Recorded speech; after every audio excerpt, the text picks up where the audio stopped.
ou 50 carrément. Se faire remarquer dans le bon comme dans le mauvais sens. Exactement, Souleymane. Ouais, merci Jude, ça me fait super plaisir ce que tu dis.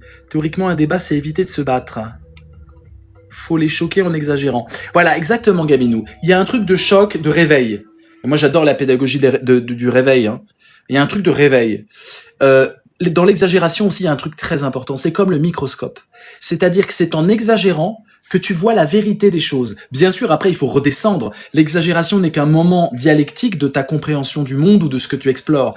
Mais le fait d'exagérer, par exemple, un personnage que tu n'as pas aimé dans un film, tu vas te mettre à exagérer, à dire qu'il est vraiment que comme ça, mais au moins, ça va te permettre d'amener ce que tu veux dire à l'état de visibilité. Si tu n'exagères pas plus, parfois tu ne vois pas ce qui se voit pas à l'œil nu. Donc l'exagération, pour moi, est un rôle de découverte, on dit en philosophie heuristique, hein. Ça philosophe, alors ça parle de ce que vous parlez. Hein. Alors, amplifier, c'est autre chose. Amplifier, c'est pas. Mais exagérer, il y a le côté un peu voyou dans l'exagération. Tu vois, c'est ça. Amplifier, on voit pas la petite coquinerie.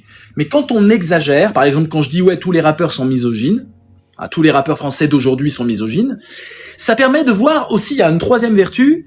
Alors ça permet de dire un truc vrai, c'est-à-dire que c'est vrai que les femmes sont moins présentes dans les ou alors je parle pas des femmes en mode séduction, prostitution, voilà, hyper sexualisée, tout ça, hein. Je parle pas de ce genre de femmes là. La femme objet, la femme offerte à l'homme, elle est toujours dans le rap. Mais je parle vraiment de voix féminines, artistes mélangées aux hommes, Par exemple, de mon temps, quand le rap un peu était sous sa forme un peu d'émergence, il y a eu un duo. Je sais pas si vous connaissez, avec Ménélique, je me rappelle plus du nom de la rappeuse, c'était une scène de ménage en duo avec un rappeur qui s'appelait Ménélique. Tu es la seule image, je te le dis sans faille, reste cool bébé, sinon je te dirai bye bye. Tu es le seul image, je te le dis sans faille, reste cool gars, sinon je te dirai bye bye. C'est bon, tu peux prendre toutes tes affaires. Ah ouais, et tu crois que je t'ai attendu pour le faire? Toi et ta horde de serpents, je vous souhaite bien du bon temps. Je suis parti à présent. Et ça a fait un carton d'enfer. C'était dans les années 97, 80, 2000. Et exagération requiert imagination et créativité. Ah oui, il y a aussi ça. Ça exerce l'imaginaire. Très très juste. Un point de légende pour Eva, comme d'habitude. Ça lance le débat. Voilà, l'hyperbole.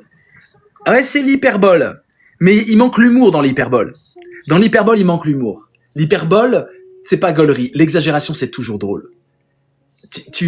Quand je dis, j'ai beaucoup d'idées en même temps, excusez-moi. Quand je dis dans le rap, il y a pas, ils sont tous misogynes, ils aiment pas les femmes, hein, ils aiment les personnes.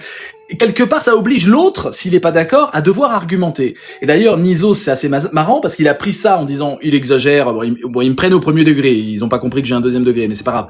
Donc le mec, il veut me répondre, évidemment. Il dit, comment ça, le rap est misogyne, c'est pas normal.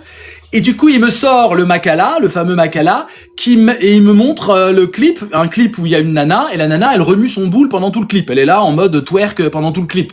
Donc quelque part, c'est rigolo parce que mon exagération montre en fait ce qui est devenu la femme, et en fait, ça corrobore ce que je disais. C'est assez rigolo. Vous voyez, c'est subtil l'exagération. Et je vous conseille demain, essayez d'exagérer au lieu de dire un truc un peu nuancé, pesé.